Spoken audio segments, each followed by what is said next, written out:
Next, Bradley, how are you doing? If we were to leave out individual service pages on the money website and have optimized content for individual services featured on our brand entity pages, should we use each brand entity site for one type of service only, or can we put optimized content on multiple services on different pages of the same brand entity site? For example, if we have optimized content for tree trimming and tree removal, can we put the tree trimming content on one page of our brand Google site and tree removal content on another page of our brand Google site?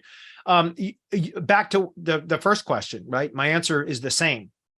In that case, because they're too similar, I would want to spread that across multiple branded blogs. In other words, I would have a tree trimming article that's optimized for tree trimming on Blogger, for example, and then a tree removal article optimized and published on the G site, and it may be a stump grinding and removal article on Tumblr, etc. You guys get what I'm saying, right?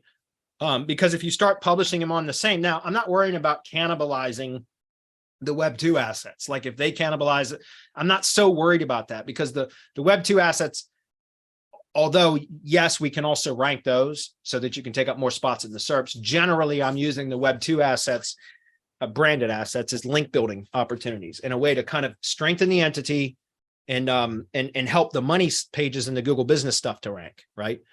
So I'm not so concerned about like the G site cannibalizing itself, because it's more about it pushing power to where I want, ultimately what I want to rank. But why go through that if potentially you could rank the tree trimming article, right? That's on Blogger, just as an example, and the tree removal article that's on the G site. Those potentially could rank. So I wouldn't want them cannibalizing each other, because that would ruin the possibility of them being able to rank, or at least reduce the possibility. Does that make sense? So it would be better to take something like that when there's similar type of terms that you're optimizing for and spread it out across multiple blogs, which is why I said, guys, for the last several months, I had switched from doing supporting content in a silo to link up to the top level term. For best practices for years, guys, was that method, right? I already described that. So I switched from publishing supporting content on the money site blog to publishing supporting content on the branded assets, the branded entity assets, which are extensions of the brand anyway. But that way there is no cannibalization potential. If I publish a tree trimming article on Blogger and I'm linking to the tree service page on my money site, that Blogger blog cannot cannibalize my money site. They both could rank, but it's not going to cannibalize it.